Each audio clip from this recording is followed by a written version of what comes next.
UP चुनाव 2027 भाजपा ने booth प्रबंधन को बनाया जीत का हथियार। 1981 मंडलों में उतारे 2000 कार्यकर्ता।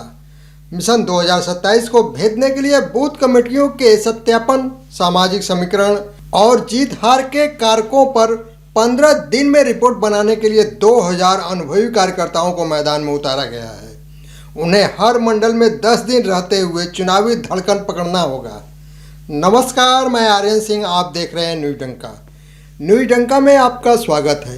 दोस्तों, आज बात हो रही है उत्तर प्रदेश की आगामी होने वाले विधानसभा चुनाव 2027 को लेकर।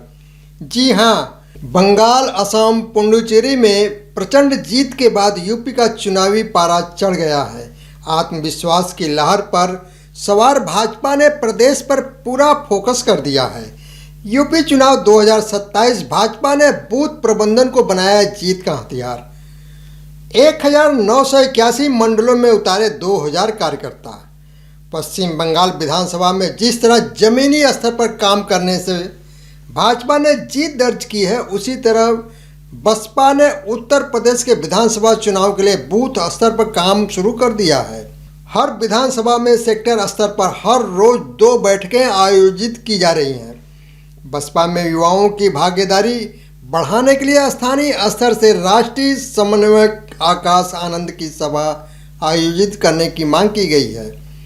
वहीं दूसरी ओर बसपा ने पश्चिम बंगाल, तमिलनाडु और केरलम के विधानसभा चुनाव में प्रत्याशी उतारे थे, लेकिन बसपा का प्रदर्शन निराशाजनक रहा।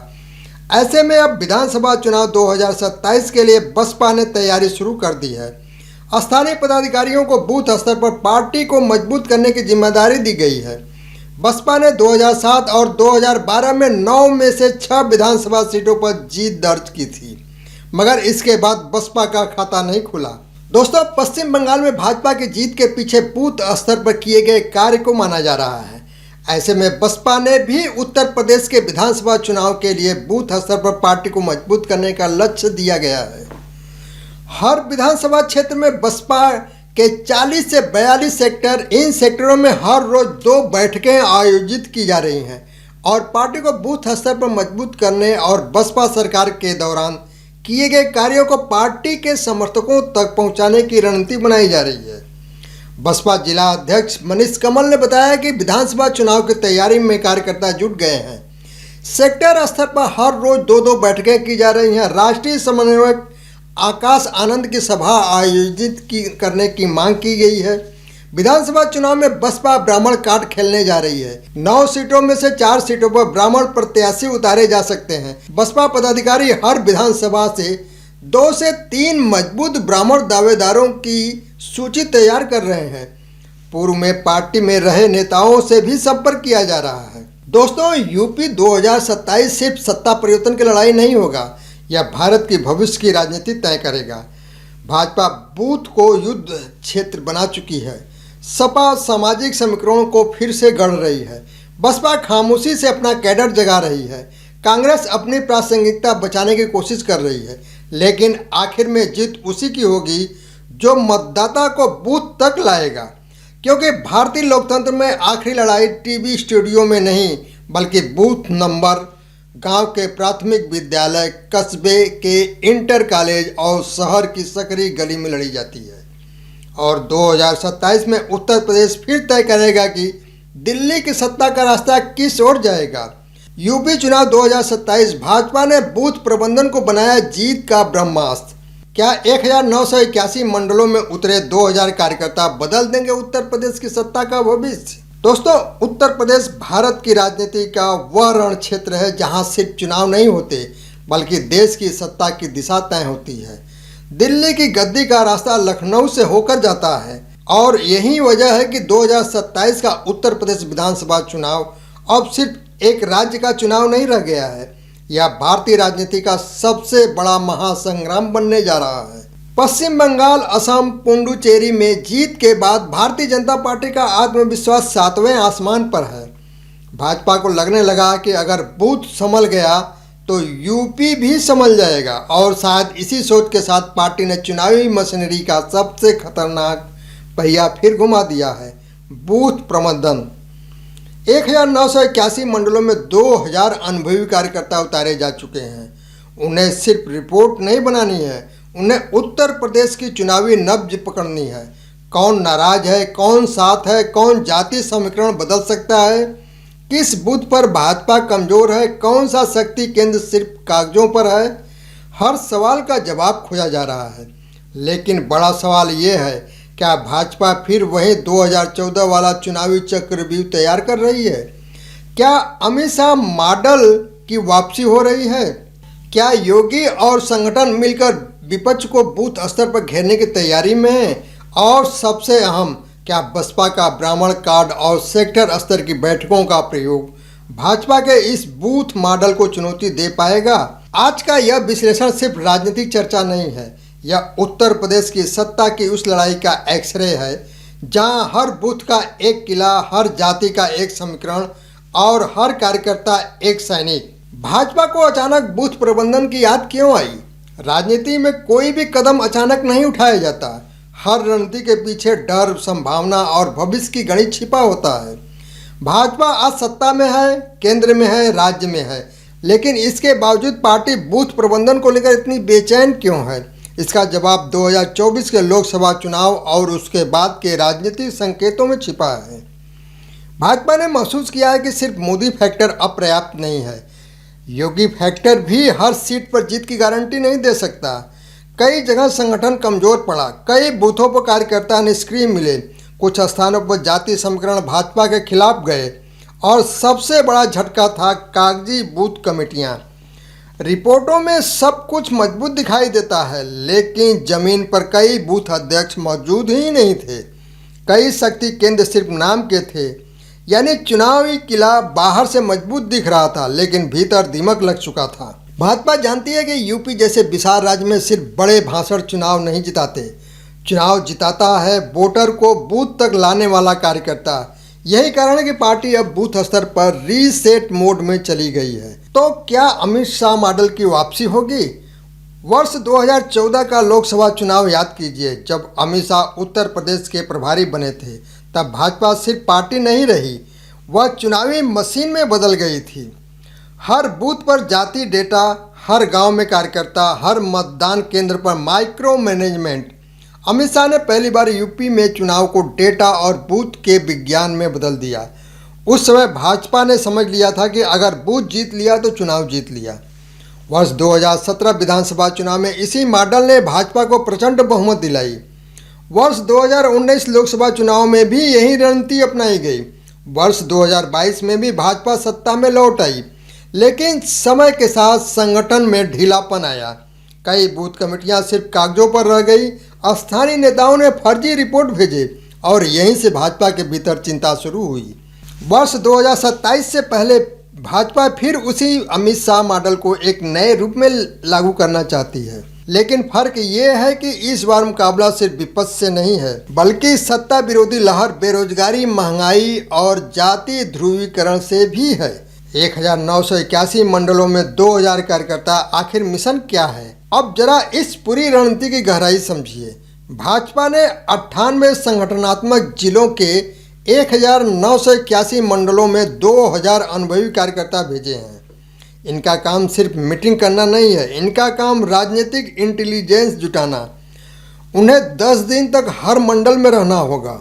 वे देखेंगे बूथ अध्यक्ष सक्रिय है या नहीं, शक्ति केंद्र वास्तव में काम कर रहा है या नहीं, किस जाति में भाजपा के प्रति नाराजगी है, कौन सा स्थानीय नेता चुनाव बिगाड़ सकता है, विपक्ष की स्थिति क्या है, मतदाता सूची में गड़बड़ी कहाँ है, कौन सा बूथ कमजोर है, किन सीटों पर बगावत की आशंका है। यानी भाजपा अब चुनाव को सिर्फ प्रचार अभियान नहीं, बल्कि सैन्य ऑपरेशन की तरह लड़ रही है।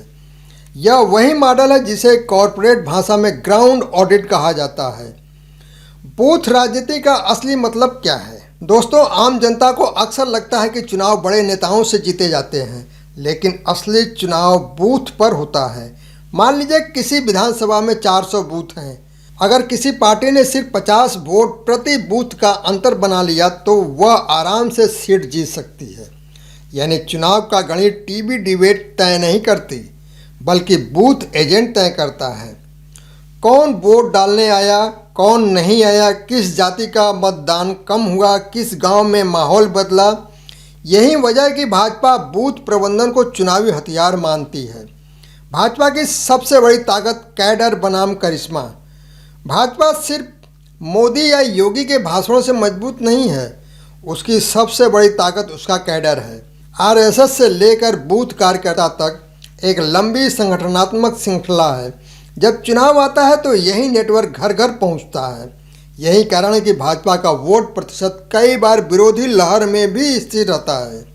लेकिन भाजपा जानती है कैडर अगर निष्क्रिय हुआ तो करिश्मा भी कमज़ोर पड़ जाता है। इसलिए पार्टी ने बूथों को फिजिकल वेरिफिकेशन शुरू की है। अब प्रश्न उठता है कि योगी सरकार और संगठन अंदर से सब ठीक है। अब यहाँ राजनीति का सबसे संवेदनशील पहलू आता है। क्या भाजपा संगठन और योगी सरकार पूरी तरह एक मत हैं? ऊपर से तस्वीर मजबूत दिखती है, लेकिन अंदर कई स्तरों पर असंतोष की खबरें भी आती रही हैं। कई विधायक नाराज बताए जाते हैं, कुछ मंत्री संगठन से दूरी महसूस करते हैं। स्थानीय स्तर पर टिकट की लड़ाई पहले से शुरू हो चुकी है। भाजपा इसी खतरे को समय रहते कंट्रोल करना चाहती है। इसीलिए बूथ सत्यापन के साथ साथ कार्यकर्ताओं की मनोदशा को भी जांची जा रही है। यानी सिर्फ वोटर नहीं, अपने लोग भी स्कैन हो रहे हैं। विपक्ष की सबसे बड़ी समस्या संगठन की कमजोरी। अब अगर भाजपा की तुलना विपक्ष से करें तो सबसे बड़ा अंतर संगठन का दिखाई देता है। समाजवादी पार्टी के पास यादव मुस्लिम समीकरण है, कांग्रेस के पास मुद्दे हैं, बसपा के पास कोर वोट बैंक है। लेकिन क्या इनके पास भाजपा जैसे बूथ नेटवर्क है? यही वह सवाल है जो भाजपा को बढ़त देता है। कई चुनाव में देखा गया है कि विपक्ष माहौल तो बना लेता है, लेकिन मतदान के दिन मशीनरी कमज़ोर पड़ जाती है। भाजपा वहीं बढ़त ले जाती है। बसपा की नई चाल, ब्राह्मण कार्ड और सेक्टर बैठकें। अब बात बहुजन समाज पार्टी की। एक समय यूपी की सत्ता पर पूर्ण बहुमत से राज करने वाली बसपा अब राजनीतिक पुनर्जीवन की तलाश में है। लेकिन मायावती की पार्टी ने अब नया प्रयोग शुरू कर दिया है। हर विधानसभा में सेक्टर स्तर पर रोज 2 बैठकें, युवाओं को जोड़ने का अभियान, आकाश आनंद को आगे लाने की रणनीति और सबसे अहम ब्राह्मण कार्ड। सूत्रों के अनुसार बसपा 9 सीटों में से 4 पर ब्राह्मण उम्मीदवार उतार सकती है। यह वही सोशल इंजीनियरिंग मॉडल है जिसने 2007 में मायावती को ऐतिहासिक जीत दिलाई थी। दलित प्लस ब्राह्मण समीकरण। लेकिन बड़ा सवाल, क्या 2027 में यह फार्मूला फिर काम करेगा? राजनीतिक जमीन अब बदल चुकी है। ब्राह्मण वोट का बड़ा हिस्सा भाजपा के साथ जुड़ चुका है। दलित वोट भी पूरी तरह बसपा के पास नहीं रहा। ऐसे में बसपा का यह प्रयोग कितना असर डालेगा, यह देखने वाली बात होगी। आकाश आनंद बसपा का नया चेहरा। बसपा समझ चुकी है कि सिर्फ मायावती के भरोसे भविष्य की राजनीति मुश्किल है। यही वजह कि आकाश आनंद को आगे बढ़ाया जा रहा है। युवा चेहरा, आक्रामक भाषा, सोशल मीडिया पर एक्टिव मौजूदगी। बसपा युवाओं में नई ऊर्जा पैदा करना चाहती है, लेकिन समस्या यह है कि संगठन पहले जैसा मजबूत नहीं रहा। कई पुराने नेता पार्टी छोड़ चुके हैं, ग्राउंड कैडर कमज़ोर हुआ है। फिर भी बसपा जानती है कि यूपी की राजनीति में उसे पूरी तरह खत्म मान लेना खतरनाक भूल हो सकती है, क्योंकि बसपा का वोट बैंक कम जरूर हुआ है लेकिन पूरी तरह समाप्त नहीं हुए। और अगर त्रिकोणीय मुकाबला बनता है तो बसपा किंग मेकर जैसी भूमिका भी निभा सकती है। समाजवादी पार्टी क्या कर रही है? इस पूरे राजनीतिक परिदृश्य में समाजवादी पार्टी भी चुप नहीं बैठी है। अखिलेश यादव समझ चुके हैं कि सिर्फ सोशल मीडिया और प्रेस कॉन्फ्रेंस से चुनाव नहीं जीते जाते। 2024 में सपा ने बेहतर प्रदर्शन किया है, लेकिन विधानसभा चुनाव अलग प्रकृति का होता है। सपा की सबसे बड़ी ताकत यादव मुस्लिम समीकरण, लेकिन उसकी सबसे बड़ी कमजोरी बूथ स्तर का असंतुलन। कई क्षेत्रों में सपा के पास मजबूत स्थानीय कैडर नहीं है। अगर भाजपा बूथों पर अपनी पकड़ मजबूत कर लेती है तो सपा के लिए चुनौती बढ़ सकती है। भाजपा का असली डर जाति गणित। अब सवाल उठता है, जब भाजपा इतनी मजबूत दिख रही है तो फिर डर किस बात का? डर है जाति पुनर्संरेखण का। उत्तर प्रदेश में राजनीति जाति समीकरण पर टिकी है। अगर ओबीसी वोट खिसकता है और अगर दलित वोट विपक्ष की तरफ जाता है, अगर ब्राह्मण असंतुष्ट होता है तो भाजपा के लिए मुश्किल खड़ी हो सकती है। इसलिए पार्टी बूथ स्तर पर सामाजिक समीकरणों का डेटा इकट्ठा कर रही है। यूपी चुनाव 2027 सिर्फ मुख्यमंत्री चुनने का चुनाव नहीं होगा। यह चुनाव कई बड़े सवाल तय करेंगे। क्या मोदी युग का राजनीतिक प्रभाव कायम है? क्या योगी राष्ट्रीय राजनीति के अगले बड़े चेहरे बनेंगे? क्या विपक्ष भाजपा को यूपी में रोक पाएगा? क्या बसपा वापसी कर पाएगी? क्या जाति राजनीतिक फिर निर्णायक होगी? यानी 2027 का चुनाव 2029 लोकसभा चुनाव का टेलर भी होगा। भाजपा का चुनावी फार्मूला राष्ट्रवाद प्लस कल्याण प्लस बूथ। भाजपा का मॉडल 3 स्तंभों पर खड़ा दिखाई देता है। पहला राष्ट्रवाद, दूसरा सरकारी योजनाएं, तीसरा बूथ प्रबंधन। यही तिगड़ी भाजपा को लगातार चुनावी बढ़त देती रही है, लेकिन विपक्ष अब सिर्फ वैचारिक लड़ाई लड़ रहा है। वह सामाजिक असंतोष को भी मुद्दा बना रहा है। युवाओं में बेरोजगारी, किसानों की चिंता, महंगाई, पेपर लीक, ये मुद्दे भाजपा के लिए चुनौती बन सकते हैं। इसलिए पार्टी सिर्फ भावनात्मक राजनीति पर निर्भर नहीं रहना चाहती, वह संगठन को मजबूत कर रही है। अब चुनावी युद्ध की असली शुरुआत। 12 मई की बैठक सिर्फ औपचारिक बैठक नहीं मानी जा रही है। यह दरअसल भाजपा के चुनावी युद्ध की आधिकारिक शुरुआत है। प्रदेश अध्यक्ष पंकज चौधरी, संगठन मंत्री, जिला अध्यक्ष, सबको स्पष्ट संदेश दिया जा चुका है। 2027 प्रतिष्ठा का चुनाव है, कोई ढिलाई नहीं चलेगी। अब सबसे बड़ा सवाल, क्या भाजपा 2017 जैसा इतिहास दोहरा पाएगी या फिर यूपी की राजनीति नया मोड़ लेने वाली है? इसका जवाब कई कारकों पर निर्भर करेगा। बूथ प्रबंधन कितना प्रभावी होता है? विपक्ष एकजुट होता है या नहीं? जाति समीकरण कैसे बदलते? युवाओं का रुख क्या रहता है? सत्ता विरोधी लहर कितनी मजबूत होती है? लेकिन एक बात तय है, भाजपा ने चुनावी युद्ध का बिगुल बजा दिया है और इस बार लड़ाई सिर्फ भाषणों की नहीं होगी, बल्कि बूथ दर बूथ, गांव दर गांव, मतदाता दर मतदाता लड़ी जाएगी। उत्तर प्रदेश की राजनीति एक बार फिर निर्णायक मोड़ पर खड़ी है। भाजपा जानती है कि सत्ता बनाए रखने के लिए सिर्फ लोकप्रियता काफ़ी नहीं है। जमीन पर संगठन चाहिए, कार्यकर्ता चाहिए, डेटा चाहिए और सबसे ज़्यादा चाहिए बूथ पर नियंत्रण। इसलिए पार्टी ने 1981 मंडलों में 2000 कार्यकर्ता उतारकर साफ संकेत दे दिया है कि 2027 का चुनाव माइक्रो मैनेजमेंट बनाम सामाजिक समीकरण की लड़ाई होगा। उधर बसपा अपनी खोई जमीन तलाश रही है। सपा अपनी सामाजिक ताकत को बूथ में बदलना चाहती है। कांग्रेस मुद्दों की राजनीति के सहारे जगह बनाना चाहती है। लेकिन फिलहाल सबसे आक्रामक तैयारी भाजपा की दिखाई दे रही है। अब देखना यह है कि क्या बूथ प्रबंधन का यह महाचक्रव्यूह विपक्ष को फिर फंसा देगा या उत्तर प्रदेश की जनता इस बार नया राजनीतिक अध्याय लिखेगी।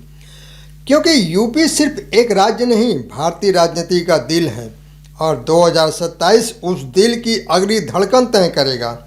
दोस्तों, उत्तर प्रदेश का चुनाव अब सिर्फ वोट की लड़ाई नहीं रहा, यह बूथों का महासंग्राम बन चुका है। भाजपा ने 1981 मंडलों में 2000 कार्यकर्ताओं को उतारकर साफ संदेश दिया है कि 2027 में कोई जोखिम नहीं लिया जाएगा। हर बूथ, हर जाति समीकरण, हर कार्यकर्ता और हर वोटर पर नज़र रखी जाएगी। लेकिन सवाल सिर्फ इतना नहीं है कि भाजपा कितनी तैयार है। सवाल ये है कि क्या जनता फिर उसी भरोसे के साथ भाजपा के पीछे खड़ी होगी? क्या विपक्ष बूथ की इस लड़ाई में वापसी कर पाएगा? क्या बसपा का सोशल इंजीनियरिंग कार्ड खेल बदल देगा या फिर योगी और संगठन का माइक्रो मैनेजमेंट विपक्ष को पूरी तरह घेर लेगा? याद रखिए, दिल्ली की सत्ता का रास्ता आज भी उत्तर प्रदेश से होकर जाता है और 2027 की ये लड़ाई सिर्फ सरकार नहीं, देश की अगली राजनीतिक दिशा तय करेगी। दोस्तों, आप सुन रहे थे उत्तर प्रदेश की राजनीति का विश्लेषण। अगर आपको यह पसंद आया है तो इसे शेयर जरूर करें। नमस्कार।